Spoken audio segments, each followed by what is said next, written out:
आज की हम इस वीडियो में बात करेंगे classification of the computers. Computers को हमने कितने भागों में डिवाइड किया है अकॉर्डिंग टू द वर्क और according to the type of the computer, size of the computer. Type में सबसे पहले हम माइक्रो कंप्यूटर्स के बारे में पढ़ेंगे। माइक्रो कंप्यूटर्स हमारे जैसे कि नाम से पता लग रहा है कि आकार में ये छोटे होते हैं और इनमें माइक्रो प्रोसेसर के साथ इनपुट और आउटपुट डिवाइस को जोड़ा जाता है और साथ में भंडारण उपकरण होते हैं उनको जोड़ा जाता है और इस प्रकार इनको तैयार किया जाता है। और जो हमारे माइक्रो कंप्यूटर्स होते हैं उनमें भी बहुत सारे टाइप्स होते हैं, जिसमें हमारा है डेस्कटॉप कंप्यूटर्स। डेस्कटॉप जनरली नाम से पता है ऐसे कंप्यूटर जो डेस्क पे रखकर जनरली उनको प्रयोग किया जाता है और हमारे वो कहते हैं डेस्कटॉप कंप्यूटर कहलाते हैं। और इस आधुनिक समय में सबसे ज़्यादा प्रयोग किए जाते कंप्यूटर हैं। आधुनिक समय में हमारा जैसे पीसीज को छोटा करके लैपटॉप और पॉमटॉप का आकार भी दिया है। जो हमारे यही होते हैं इनको पर्सनल कंप्यूटर भी बोलते हैं और जो पर्सनल कंप्यूटर होते हैं उनको हमने लैपटॉप पॉमटॉप की तरह भी किया है। और जनरली जितने भी हमारे व्यापारिक संस्थान होते हैं और जनरली जो हमारे ऐसी जगह होते हैं जहाँ कंप्यूटर को सिखाया जाता है वहाँ पर भी हमारे जनरली पर्सनल कंप्यूटर या फिर डेस्कटॉप कंप्यूटर्स होते हैं। और ये हमारे बहुत ज़्यादा सस्ते होते हैं, टिकाऊ होते हैं और अधिक चलने वाले होते हैं। इसके बाद हमारे आते हैं लैपटॉप। जैसे लैपटॉप नाम से पता, लैप मतलब क्या होता है गोदी, जिस गोदी में रख के वर्क किया जा सकता है, that is a laptop computer. ये हमारे क्या होते हैं पोर्टेबल कंप्यूटर होते हैं, कहीं से भी हम आसानी से इसको ले जाते हैं, एक बुक की तरह जनरली। और इनका वज़न जो होता है वो हमारा 3 से लेकर 5 किलोग्राम तक भी होता है। इसे हम अल्ट्रा बुक या नोटबुक के नाम से भी जाना जाता है। अब हमारे आते हैं हमारे पाम टॉप कंप्यूटर। इनको हम पीडीए भी बोलते हैं शॉर्ट में। और ये कंप्यूटर हमारे क्या होते हैं पाम मतलब हथेली, पाम माने क्या होता है हथेली, तो हथेली पर रखकर जिन पर वर्क किया जाता है उन्हें हम क्या बोलते हैं पाम टॉप कंप्यूटर्स बोलते हैं। और ये बहुत छोटे होते हैं जनरली और इनपुट देने के लिए इनमें हम पेन का प्रयोग किया जाता है, जिसे हम बोलते हैं स्टाइलस बोलते हैं। क्या बोलते हैं? स्टाइलस। इसी में हमारे माइक्रो कंप्यूटर्स में हमारे आते हैं आईपैड।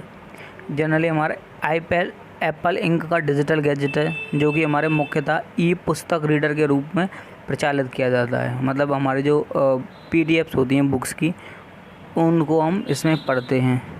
और इसमें हमारा ब्लूटूथ होता है, यूएसबी पोर्ट की सुविधा भी उपलब्ध नहीं होती। इसमें ब्लूटूथ और पोर्ट की सुविधा उपलब्ध होगी। इसमें जनरली हमें करना क्या है कि जो हमारी पीडीएफ्स होते हैं उनको ही पढ़ना है, तो इसलिए इसमें ऐसी कोई सुविधा नहीं होती। इसके बाद आता है हमारा आईपॉड। ये भी हमारा क्या एप्पल इंक के द्वारा डिज़ाइन है और ये हमारा क्या है लोकप्रिय पोर्टेबल मीडिया प्लेयर ब्रांड है। और वर्तमान उत्पाद श्रृंखला में हार्ड ड्राइव आधारित iPad, classic iPad, touch screen iPad, touch video सक्षम आईपैड, नैनो स्क्रीन रहित आईफोन शामिल हैं। इसके बाद हमारा आता है टैबलेट कंप्यूटर्स। एक टैबलेट कंप्यूटर मोबाइल फ़ोन से कुछ बड़ी डिवाइस होती है जिसके साथ एक टच स्क्रीन जुड़े होती है, जिससे डिवाइस और ऑपरेट किया जा सकता है। टैबलेट कंप्यूटर में आभासी कीबोर्ड होता है जिसके माध्यम से उसे संचालित किया जा सकता है। एक लैपटॉप कंप्यूटर को वायरलेस कीबोर्ड तथा यूएसबी मॉडेम से जोड़कर इंटरनेट का प्रयोग भी कर सकते हैं। इसके बाद हमारे आते हैं मिनी कंप्यूटर्स। मिनी कंप्यूटर्स हमारे क्या होते हैं एक ऐसे कंप्यूटर छोटी अलमारी के बराबर होते हैं, माइक्रो कंप्यूटर से बड़े होते हैं, ठीक है। और इन माइक्रो कंप्यूटर की तुलना में इनमें क्या होता है अधिक शीघ्रता से कार्य कर सकते हैं। डाटा स्थानांतरण की दर हमारी 40 लाख प्रति सेकंड होती है और इसमें एक से ज़्यादा उपयोगकर्ता भी एक साथ कार्य कर सकते हैं।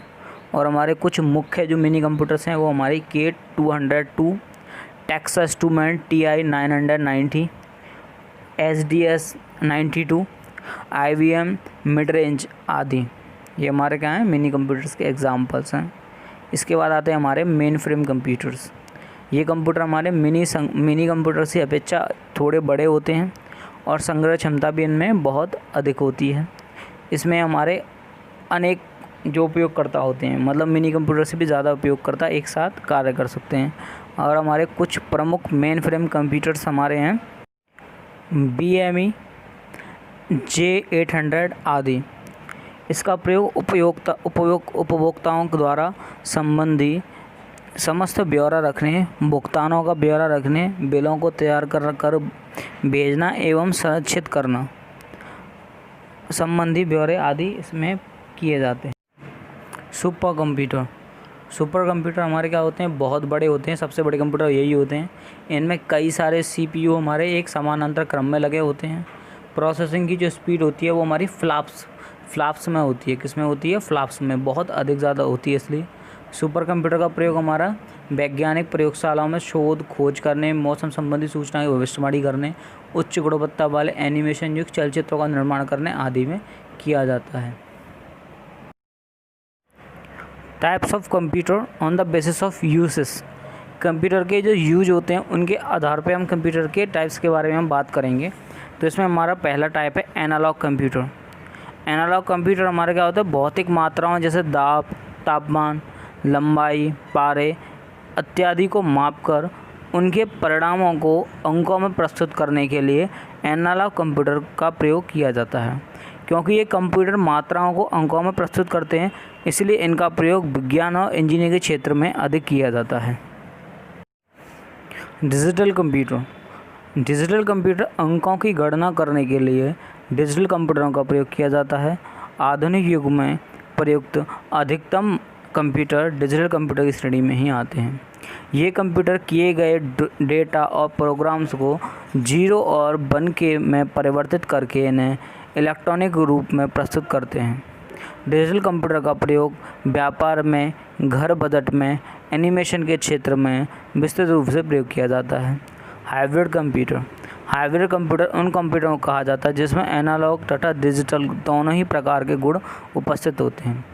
इनके द्वारा भौतिक मात्राओं को अंकों में परिवर्तित करके उसे डिजिटल रूप में ले आते हैं। चिकित्सा के क्षेत्र में इसका सर्वाधिक उपयोग होता है। उदाहरण ECG और डायलाइसिस मशीन।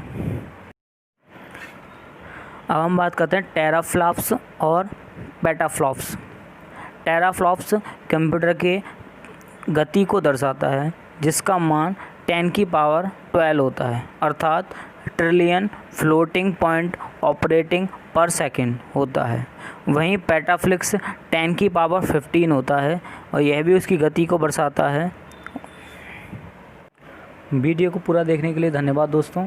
जल्दी मिलते हैं अगली वीडियो के साथ और मुझे उम्मीद है कि आपको मेरी वीडियो ये पसंद आई होगी। अगर आपको पसंद आती है तो वीडियो को लाइक करें और चैनल को सब्सक्राइब करें और इसी प्रकार की वीडियोस और ज़्यादा देखने के लिए।